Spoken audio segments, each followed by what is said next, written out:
We have an amazing day planned. 3 hours of immersion in the vital body resilience solutions. And we're going to introduce Spreading Hope, our nonprofit, at the end. And so I'm excited. I know that Tamara, I challenged her probably. Was this a little challenging to, it's a new presentation, isn't it? This is a new one, It's yes. new. And that's like, it's a lot when you come up with like new stuff. And so we appreciate you for going to the work for this. And I know it's going to be amazing. So I can't wait. So so basically, let's just do a real quick recap from the last 3 days. So we've learned about some bioscalar solutions for physical resilience. We learned about frequency formulas. That's like a quantum level solution as well. And then yesterday, that was so good to go through the shielding. There was a lot. So I think Joanne's going to work on providing links to the things that you might want to learn more about right in the hub. So has everybody found the hub? Isn't it amazing? Like all that one-stop shop, like videos and the ebook and then we're going to see if we can add links to things so that it's all in one place. So let's give a round of applause for Joanne.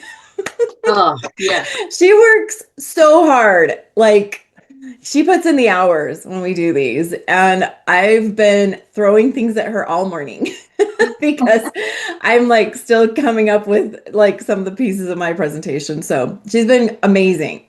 So thank you, thank you. You're welcome. And yay. So, and then I also want to just thank Tamara. She's so good to work with. Tamara, I tell you, yesterday I had this thought of like, I think Tamara's my best friend right now. So, and it's just like so fun to work with her and to get all this out to people. And it's really a joyful partnership. So, thank you so much. Thank you. So, yeah, we've kind of done your bio already. So, you want to just jump in and Sure. go for it? Yep, Okay, this wonderful. So, slide. today's topic, do you want to announce it? Okay, so today's subject is neurological integration, a source-driven solution. And for some of our beginners who weren't with us the other day, I just want to share a few slides to catch you up in case this is totally new. There is a new term that is now well recognized by the National Institute of Health, and that term is biofield. The biofield is a light and energy field that surrounds and pervades the human and animal body. Scientists know about this. Biological life depends on the use of energy of photons from the sun. Consequently, we're all children of the sun, living on the light of the world, and we ourselves emit light. This has been proven scientifically. In 1984, German scientist Fritz Albert Popp discovered light emanating from living things.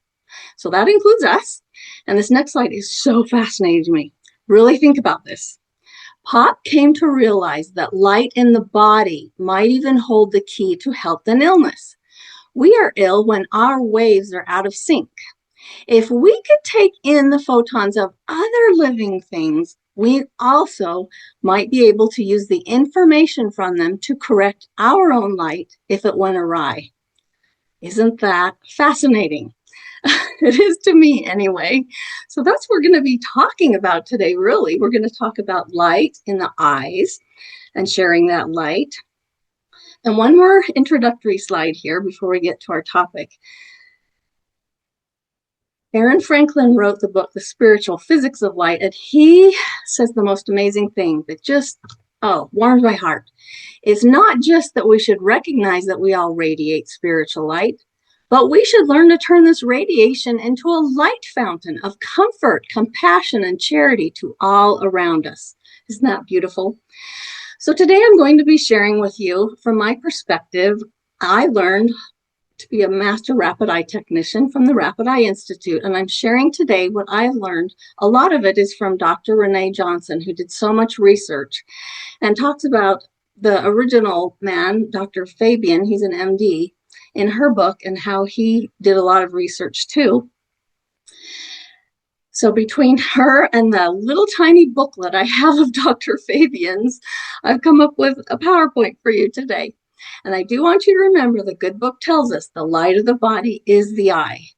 Dr. Johnson tells us a particular pattern will continue to run in a family until the pattern is broken or resolved. Unfinished business from an ancestor can affect our lives and actually show up in the DNA and the eyes.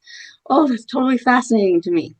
It's also really interesting that both Dr. Eric Pearl, who wrote The Reconnection, that's a book and a modality, and Dr. Johnson both teach that healing actually occurs through the eyes.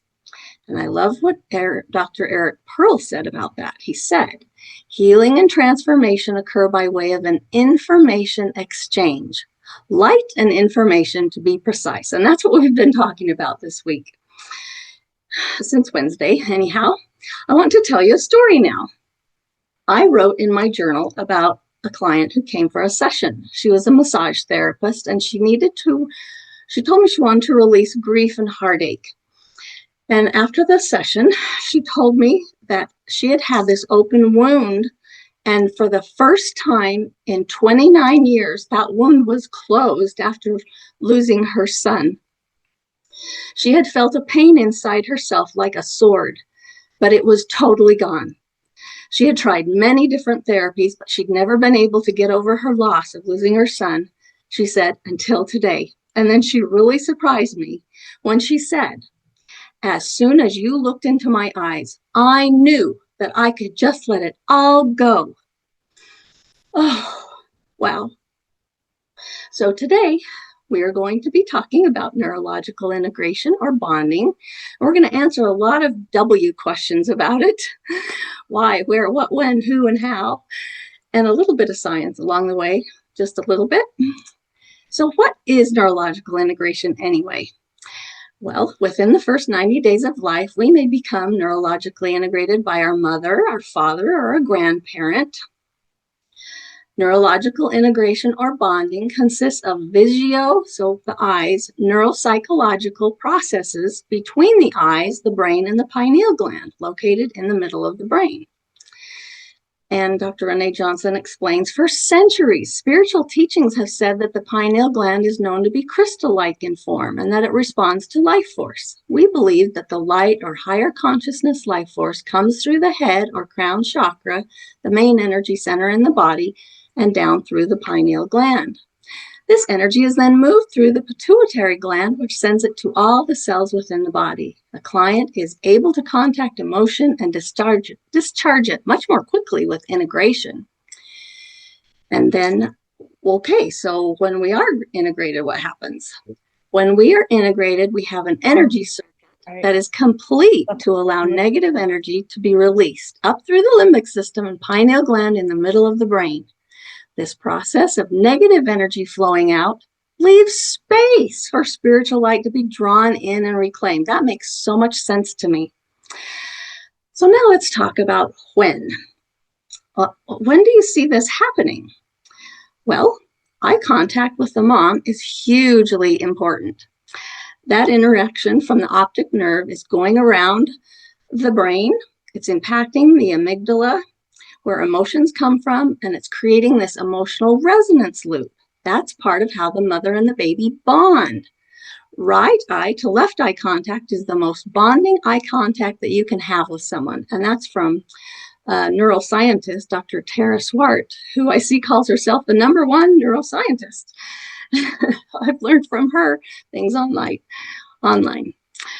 Okay, so back to Dr. Johnson. She teaches us in order for the baby to communicate between the primal self and the higher emotional self, it has to develop a connection between the pineal and pituitary glands. This is not an automatic function like growing fingernails or hair. This connection is learned.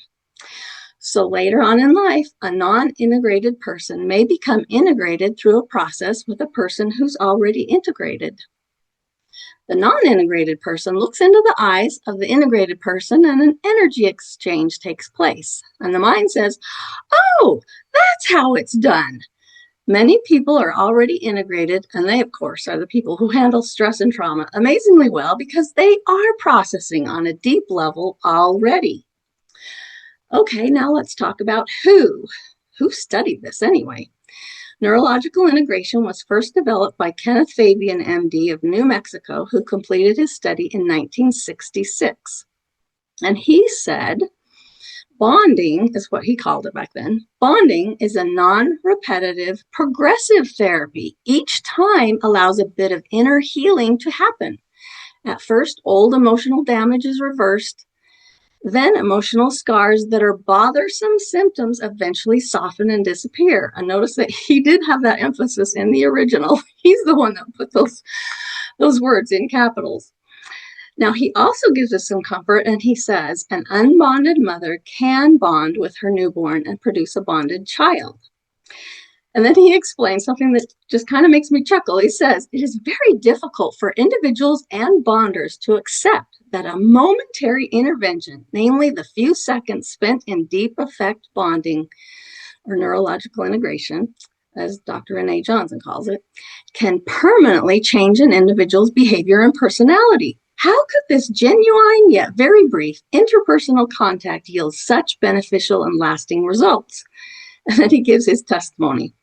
It is true that a few moments of deep effect bonding can radically influence psychopathology that otherwise nullifies all efforts to treat it.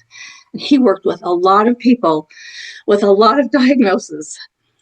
Okay, now there's one thing I want to make sure you understand. He said, please note carefully that most emotionally ill people are unbonded, but most unbonded people are normal. Okay, so do I need to repeat that? Most emotionally ill people are unbonded, but most unbonded people are normal. And then he talked about trying to teach other people to be bonders, and it was kind of hit or miss. In the early stages of competence, bonding is a hit or miss affair. The bonder needs many tries to simply bond the more accessible and likable individuals. But then he talked about later on, in later stages of competence, bonding people becomes almost a sensory motor skill that operates outside language and thought, somewhat like riding a bicycle. A bonder experienced with deep effect then bonds all people, even the most difficult ones, on the first try. I've seen this happen, and we will talk about that later on. But that just shows me the difference in people, right? But time has passed and things are changing, and we will talk about that too. The second phase I want to talk about with this neurological integration or bonding occurs when Rapid Eye founder, Dr. Renee Johnson, comes on the scene. And she says, the use of this procedure, neurological integration with Rapid Eye technology, has shown dramatic results in clients. This technique allows us to release trapped trauma on a deep cellular level. Well, I can testify to that. My daughter was suicidal and cutting and diagnosed bipolar, and her National Alliance on Mental Illness support group was amazed. I mean, amazed with a capital A at the turnaround she made in sessions of Rapid Eye technology, doing eye work or doing deep emotional release, doing bonding work. It was super, super effective. Dr. Renee Johnson teaches much of the trapped energy comes out through the eyes. I believe that the eyes are truly the windows to our soul. Well, here's some example of maybe some things that have happened that testify of this. I was working with a woman named Crystal, and her contact lens fell off her eye while doing deep emotional release, which does include neurological integration, for the first time, and it was witnessed by another person. Other clients have told me what they've seen, and some say, oh, I see puffs of white like cotton balls. Another person said he saw a lightning bolt come out. Another person saw something like fireworks. I've looked these things up in the Bible to see what they symbolize, and it's truly interesting. So today, in our modern times, 2024, Neurolaunch Online says eye gazing doesn't just light up our brains, it actually changes our physiological state. When we lock eyes with another person, our heart rate increases, our palms may get sweaty, and we experience a surge of arousal. It's as if our entire body is preparing for a significant event. In therapeutic settings, eye contact is being used in innovative ways to treat a variety of psychological issues. Well, I just wonder if they had found out about some of the things Dr. Renee Johnson was doing. She did a lot of study, and she found studies on the effects of integration upon adults revealed that most people suffering from psychosis are non-integrated. I'll have a story about that later. She says, our research has found that clients have a profound integration when we go to a spiritual place where they were originally created. So I have a story to tell you here. I had a family member who was hospitalized because of psychotic depression. He was not interacting with anyone. He was under a sheet, actually, for a few days. And they asked if I would go visit him, and I was glad to do that. I went there, and I got right up close under that sheet with him. I made a hand connection, because that's one thing Dr. Renee Johnson added to this process that Dr. Fabian had started. She had people have a hand connection. And to look in the left eye, because that's connected to your right brain. Renee Johnson learned so much about the eyes. And as I looked into this young man's eyes, I said some powerful words to get him neurologically integrated. I said, newborn baby, unconditional love, pure spirit, faith, hope, and charity. And then I did the spiritual integration that Dr. Johnson teaches. And I said, with great intention, connect and flow through your energy system, which is 100% pure light, and connect to the truth of who you are. Connect to the truth of where you're from. Connect to your highest original spiritual self. Connect to true original joy. Well, right then the speaker went off in the room, the loudspeaker, and it announced that visiting time was over. I was so disappointed. They said, everyone must leave now.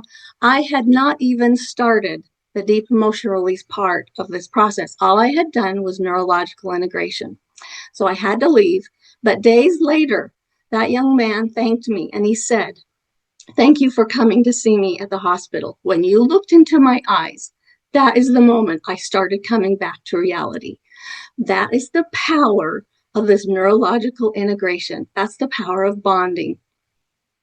I just wanted to tell everyone in the whole world about it. Okay, so Dr. Johnson, as I said, taught to add this process of using your hands.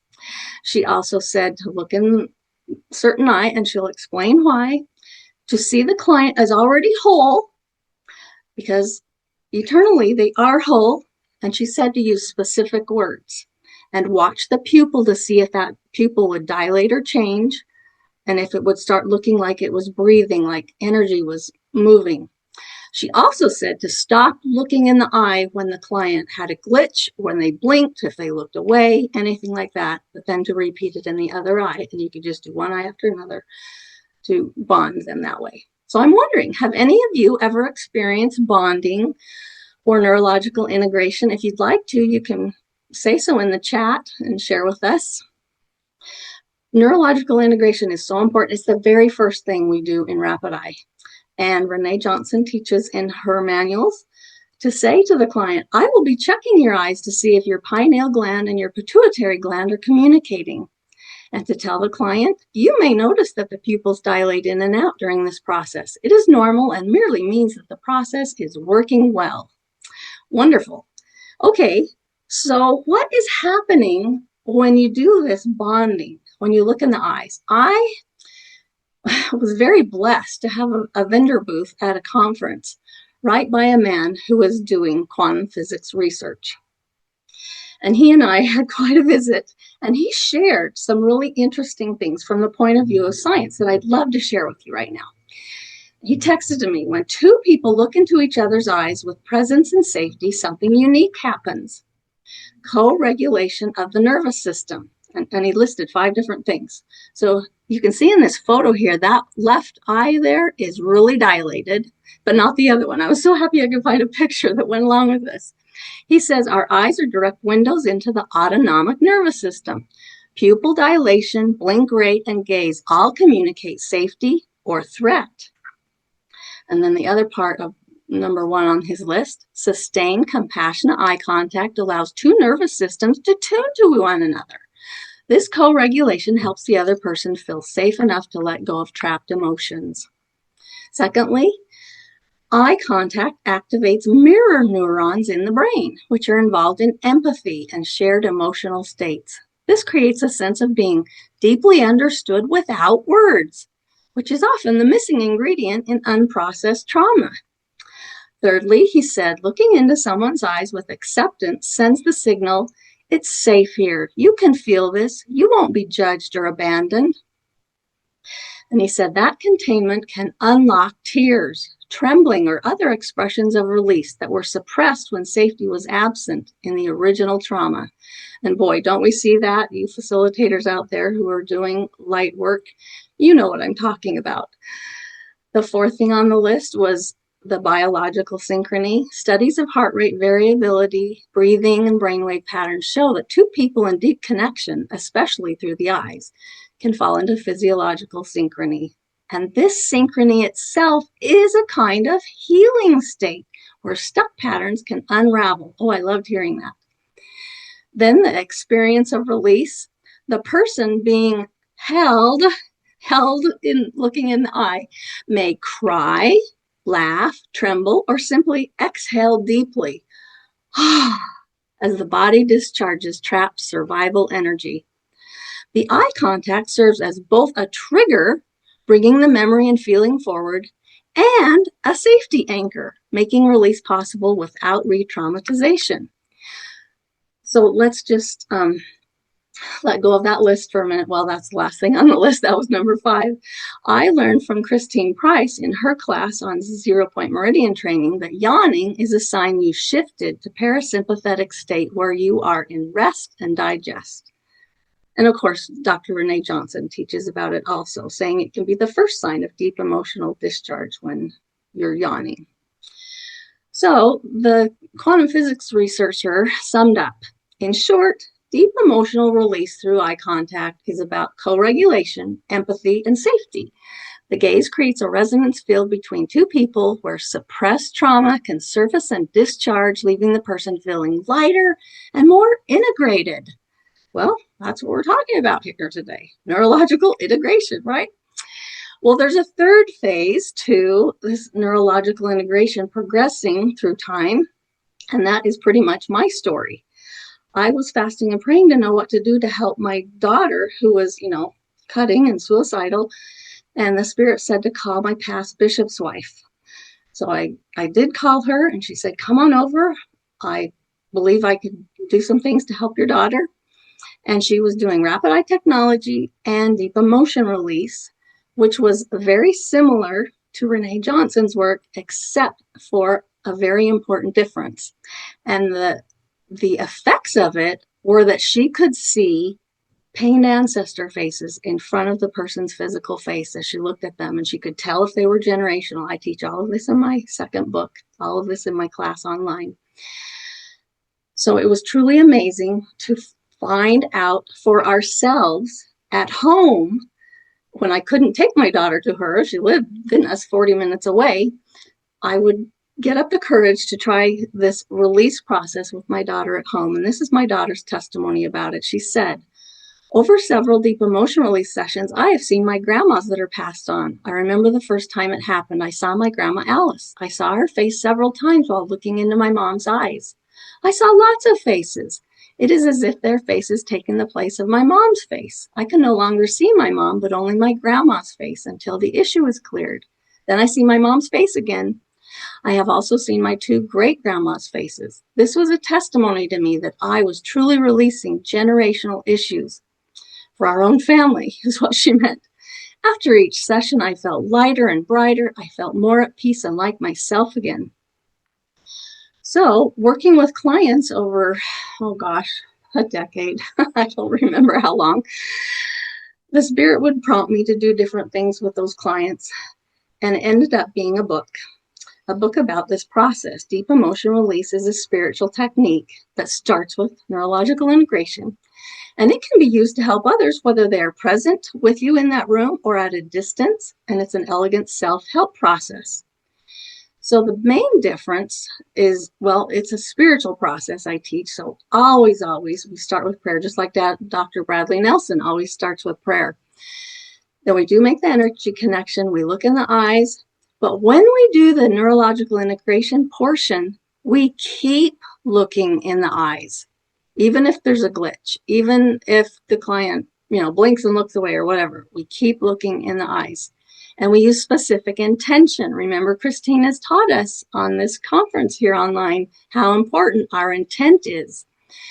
I have fill in the blank prompts to express forgiveness, gratitude, and praise in the process that I teach. And we do bonding using words. That's different from Dr. Fabian's method because his was a silent method. You were not using words. He said, there's no need to use words. So this process of neurological integration has changed over the years. I'm going to give you one testimonial from someone in my book. He said that the experience I had with deep emotional release was profound. Very quickly, I was able to feel a stronger divine connection.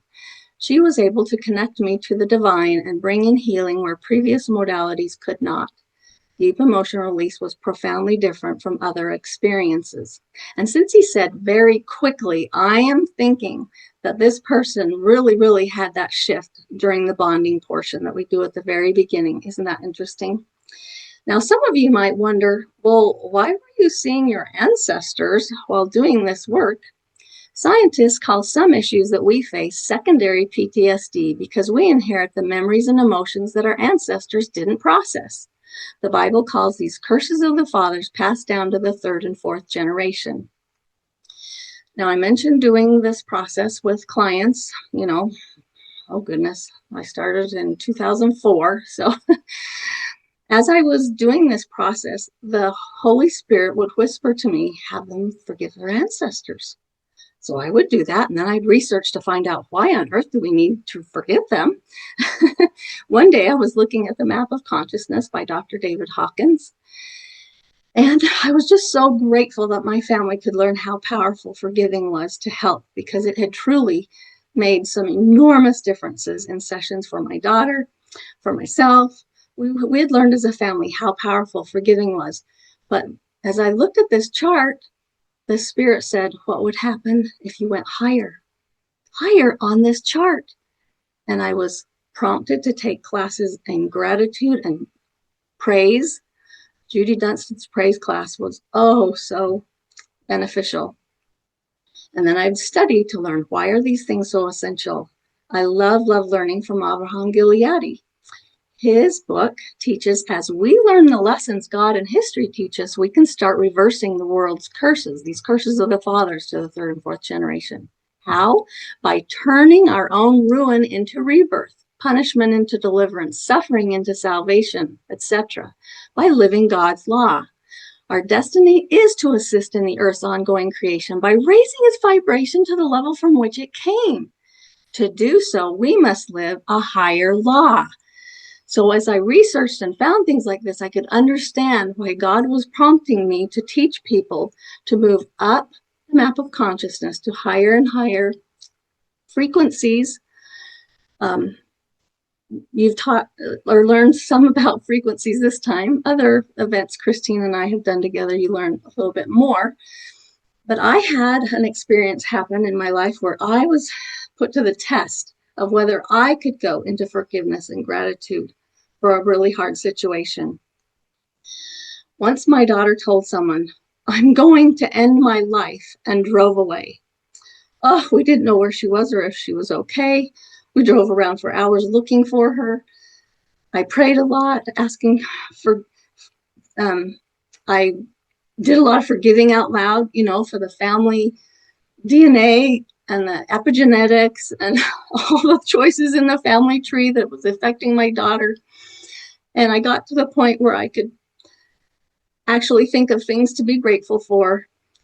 And then the Spirit whispered, you haven't thought to do proxy for her. So my husband and I pulled off to the side of the road, got out of the car, made the hand connection together, gazed deeply in each other's eyes.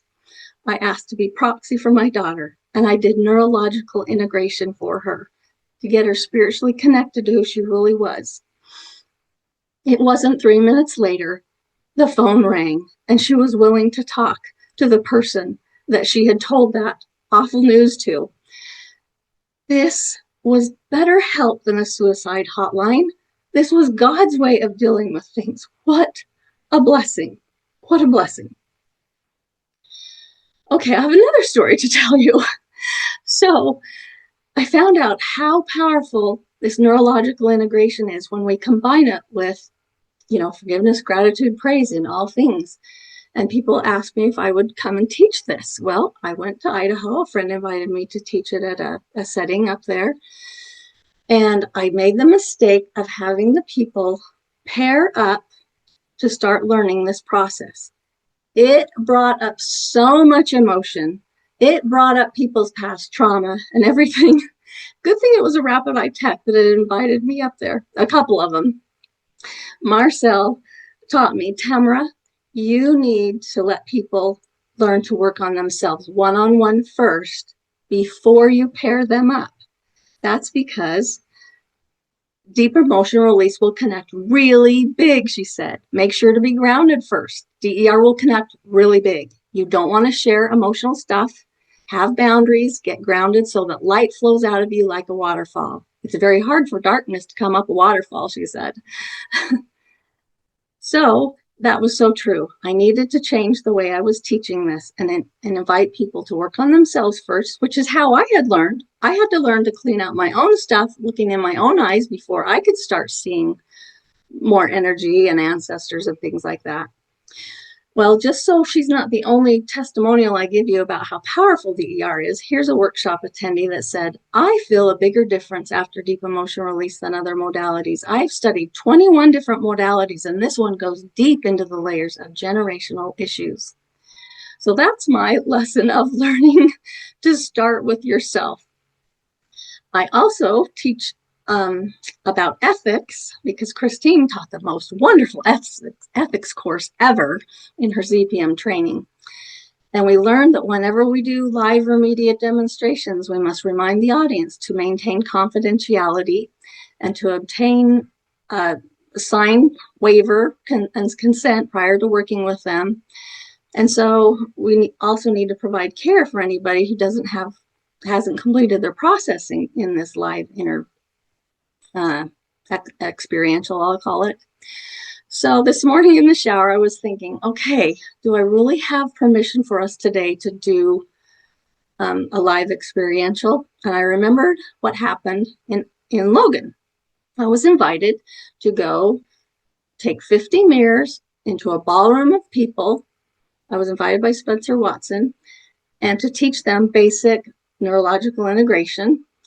And someone there, when we were doing this process as a group, this is what happened. One woman saw her great grandpa's face and she started crying.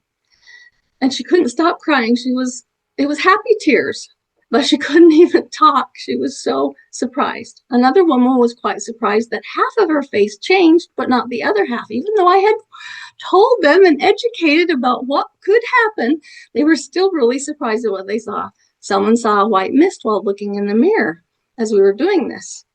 Well, it made me wonder, and I only relented to do this process with that large of a group because I also had Spencer there, who's very talented, and he was doing his modality in the back of the room at the same time. And I've wondered, well, why I wouldn't do it unless God told me to.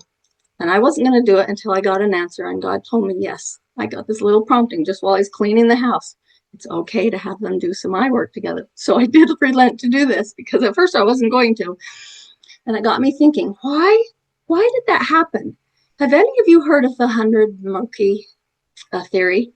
I want to teach you just something I found this morning at 5 o'clock in the morning. This phenomenon of people not having to come to see. Oh, this is written by Dr. Eric Pearl, and he's talking about how people are advancing in their abilities. When they come for a session, they're already having higher frequencies. So he says this phenomenon of people not having to come to see him or anyone else to get attuned to higher frequencies coincides with the studies of English scientist Rupert Sheldrake. Christina and I love science. So Rupert is the leading proponent of critical mass. In a classic experiment, mice were separated into two groups. Over the span of a half dozen generations, one group was regularly put through a complicated maze. The other group was caged nearby and only occasionally tested. The results of this experiment were significant. For the tested group, the new generation always started at the proficiency level that their predecessors had attained. Interesting. More noteworthy, when the untested mice were put in the maze, they too began at the proficiency level of the mice currently being tested.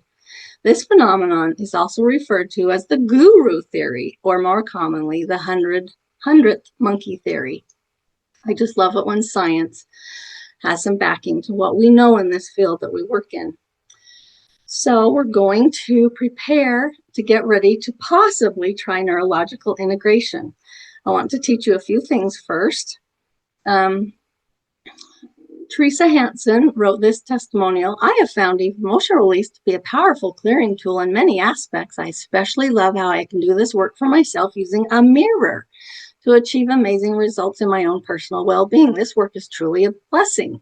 Well, then I found, researching for this presentation, here's something from 2024.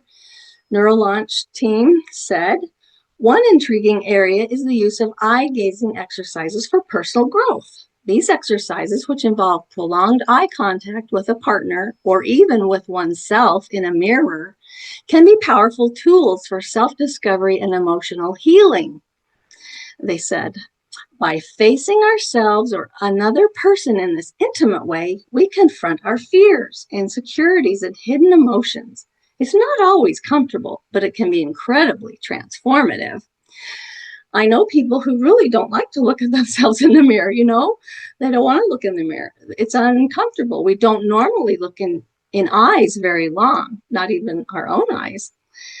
And remember what Dr. Fabian said when he was first starting to teach people to be able to do this neurological integration? He said, well, it was kind of hit or miss. So some of us might be able to see the dilation and things happening, and maybe some of us won't. That's okay.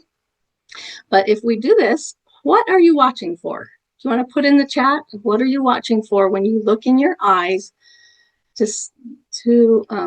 do some bonding work? It says eye dilation. The pupils will breathe. Pupils dilating. Looking for why I am sad. Okay. And then another person said, breathe, gently open and close. It's very subtle. And someone said face changing. Yes, all of those things can happen. And you might even just feel a slight pressure and then a quick, just in a snap. I mean, it's so quick. As he said. Oh, go ahead, when Andrea. Tamara did this with me yesterday as we were practicing, I felt the kind of shift I feel doing any kind of like energy healing, like a chakra process or release. So it was significant. Thank you. Thank you, Yes. Kristen. All right. Well, I did get an answer from God that we can do the regular bonding, and it would even be okay to do the spiritual bonding. So does anybody have their own little mirror with them? You're welcome to join with a mirror. You don't have to. If you just want to do this as a visual experience, you know, kind of like an imagery, you're welcome to do that. You do not have to join us in this. This is totally a choose-in thing. You don't have to do it. If you would like to do it, you are more than welcome to do it with us. If you have a mirror with you, you can use a mirror, or you can go sit in front of a mirror on the wall, whatever works for you, or just do this as an imagery. So I'm just going to have you notice how you're feeling. Notice the things we talked about in the eye, but also notice how you're feeling. And I did have a prayer right before this started. Joanne and I, we were only two on here. Tamara, can I interrupt you just for a second? There's one more suggestion, which is a great suggestion. Using a photo of Christ and his eyes is very powerful as well. Oh, yes, yes. I always teach that. Thank you to whoever added that in. That was Tonya. And somebody said, should we take our glasses off? Yes, yes, you should. Thank you for keeping me on task here. Yeah, you're welcome. I appreciate your help, Andrea. All right, this is just going to be the smallest little experiential. It's not going to take very long. All right, looking in your left eye because that's connected to your right brain, your creative spiritual side of the brain. Thank you. So look with love into the eye. Imagine being a newborn baby. Newborn baby. Unconditional love, pure spirit, faith, hope, and charity. Just notice. That's just the plain regular neurological integration. Does anybody have any comments before we do it again with the spiritual neurological integration? That's just a little bit longer wording. Did anybody? My pupils were moving a lot faster than I expected. Like I thought it was going to be yes, slower, but it was like they were going fast. Interesting. Thank you for sharing with us. Wonderful. Anybody else want to share anything? Dana is saying, my eye got blurry. Yep, that can happen as well. All this is normal. Let's do it one more time and we'll do the spiritual wording. Okay, looking in that other eye. Imagine being a newborn. Newborn baby. Unconditional love. Pure spirit. Faith, hope, and charity. With great intention, connect and flow through your energy system, which is 100% pure light, and connect to the truth of who you are. Connect to the truth of where you're from. Connect to your highest original spiritual self. Connect to true original joy. I'm yawning. What did anyone else notice besides my yawn there? Any comments from anyone, or how did you feel? What did you notice? I know that this is part of the advanced training, but my spirit just kind of wanted to connect virtually with my significant other in one of my eyes. Oh, that's beautiful. And it was so overpowering. It was like something shifted. Oh, that's beautiful. Yeah, and I don't know if you're going to talk about the advanced concept, but I'll let you share that later. Okay, well, this actually, I was given permission to put all of this wording into my second book. I was given permission by Dr. Renee Johnson's daughter, Charlene, who wrote the book about the light birth and how we do spiritual neurological integration. Oh, Teresa's also written something. Just the words bringing peace, relaxing, hope, and now my chat disappeared because I don't have the chat box. I'll help. Hope and happiness. So that was Teresa. Yes, it does bring me spiritual peace and happiness and hope. And Tanya, what did Tanya write before hers? Deep breathe and heart expands. Oh, she had a deep breath. One of our iPhones had trouble keeping their eyes open, but that's like it's power. You can feel the power of something going on, even if you close your eyes. Yes. Oh, yes. And then Kelly's eyes got watery. And that was kind of the experience I was having when I brought my significant other in. Oh, yes. Okay, virtually. So when they're watery, you're releasing sadness. Okay. Can I share, Tamara? Yes. So when I was doing it, my eyes got blurry both sides, and I had to move my mirror further away. But what I noticed when I looked at my left eye, there was like just a tiny little pin of light beside my pupil. But when we did the right eye, there was like a beam of white that was like under my pupil. It was a lot bigger of like white light. Oh, wow. That was really interesting. That is fascinating. Thank you for sharing with us, Andrea. I appreciate your help today. I want to explain why some people would have really big things happen and maybe some not so much. There was a science experiment done by HeartMath, and it was done on particles of light, DNA, and intentional emotions to test human ability to alter the structure of water or water plus DNA solutions so that its UV ultraviolet spectrum was altered. There were two necessary conditions required to produce the change. First, the person had to have an ordered mode of heart function, which I'm guessing that moving up to forgiveness, gratitude, and praise in all things is really ordering your heart. I don't know. There's probably a technical answer to that. But also, the point I'm trying to make is this number 2 thing. The person needed to intend to influence the structure of water. Our intention is so important.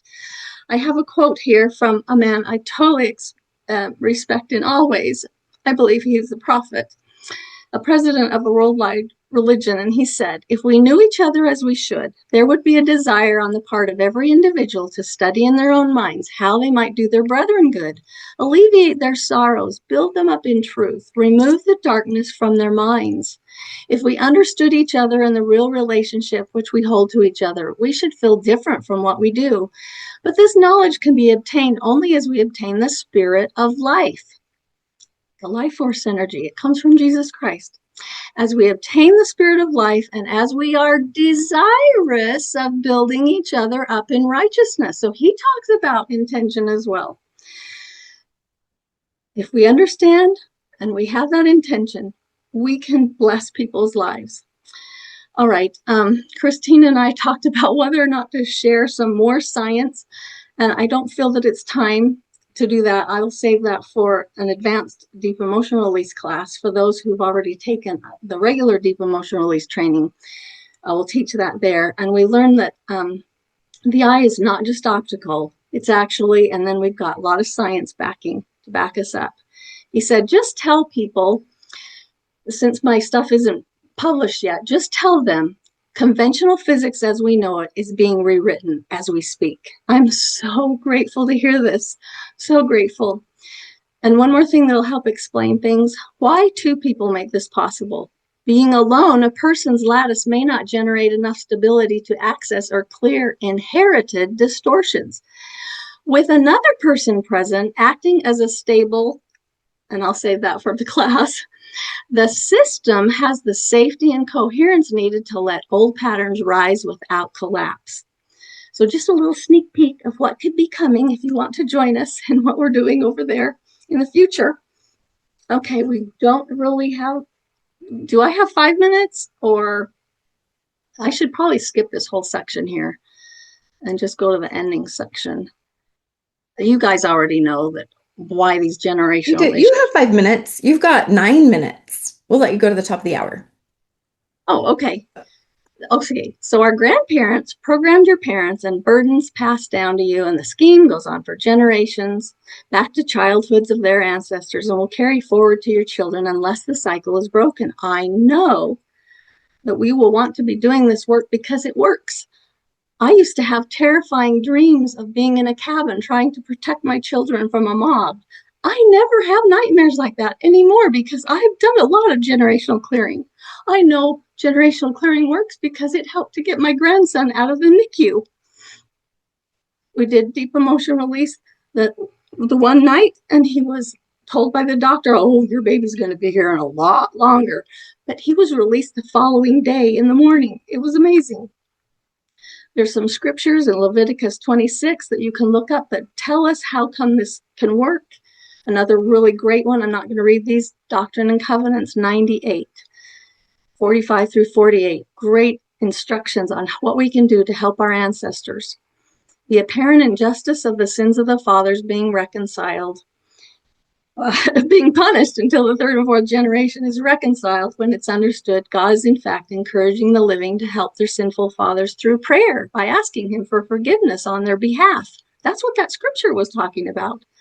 So doing this work the healing of inherited trauma is a service, not only to ourselves, but to our ancestors and to our children. And then this week we learned about Dr. Klinghardt and what he said about generational clearing. It's a key to lasting results. Do you know, I found a scripture that explains why. In Deuteronomy 28, it teaches, and they curses of the fathers, they're passed down, shall be upon thee for a sign and for a wonder, and upon thy seed forever, because thou servest not the Lord thy God with joyfulness and with gladness of heart for the abundance of all things, even hard things. We can learn to have gratitude. We can find a silver lining. So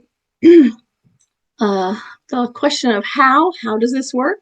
This fits in with the title Christine challenged me to make a PowerPoint on. How does it work? In him was life, and the life was the light of men. That's from John 1:4. My neighbor gives me sometimes the Epoch Times newspaper, and I found the most amazing quote in it. Scientists often quest for the God particle. As they peer through their high-powered microscopes, they can't find it. However, they can't see the forest through the trees. The light traveling through their lens is the God particle, the photon. Don't you love that? And of course, we're reminded by scripture, the light of the body is the eye. If therefore thine eye be single with the glory of God, thy whole body shall be full of light. We learn in Matthew 18:20, for where 2 or 3 are gathered together in my name, there am I in the midst of them. This explains our work. Love what Gary Craig wrote. Whenever people join for the purpose of healing, they're doing God's work. Love fills the space in between, however large, and helps it happen. God does not require that we meet face to face. So I'll just echo the title Christine chose for us today. Neurological integration is a God-given solution. Another reason I know that it's God-given is because of what it tells us in lost books of the Bible. Odes of Solomon teaches, learn the manner of your face. His light hath dispelled all darkness from my face. I received the face and the fashion of a new person. I put off darkness and clothed myself with light. So I put on the mirrors that we use in my training. Behold, the Lord is our mirror. Open the eyes and see them in him, and learn the manner of your face, and tell forth praise to his spirit, and wipe the filth from your face. That describes the deep emotion release process. There is more learning, and I wish we had a whole lot more time. I guess we have a minute or so. We could talk about some other things in the Odes of Solomon. It speaks of a living crown on the head. Interesting. Crown chakra. It speaks of wheels, a few different times, of a light opening the heart, talking with watchfulness, understanding to those who meditate. Oh, I love that one. That's my goal to work on. The Most High breathing in inspiration, choking bands being cut off, bonds of darkness, changing from darkness to light. Doesn't that just, it's so validating when God tells us the work we're doing that may not be understood in the world is understood by him. Okay, this is the last story, and maybe I really don't have time to tell the whole thing, so I'll just give you a little glimpse of it, and you can read it online. It's actually in the back. It's an addendum in my second book. I guess I'm not, you can't see this. I'm screen sharing. Anyway. The spiritual repatterning of abuse. Is that the one? No, an LDS approach to energy healing is the book that I teach this process. Yes, this is the one where there's a man who wrote after reading my book and being green to energy work, said he didn't really know what he was doing, but he read my book and he got up the faith and courage to try. And it's a story of him looking in the mirror in his own eyes and how that totally changed his life. He had been sexually abused in 5th and 6th grade. He led a good life, but he had this 50-year life struggling with overcoming same-sex attraction and pornography. He was able to totally change his life working on himself, just having read my book. Isn't that an amazing story? So the last W thing we're going to cover is where. Where can I learn more?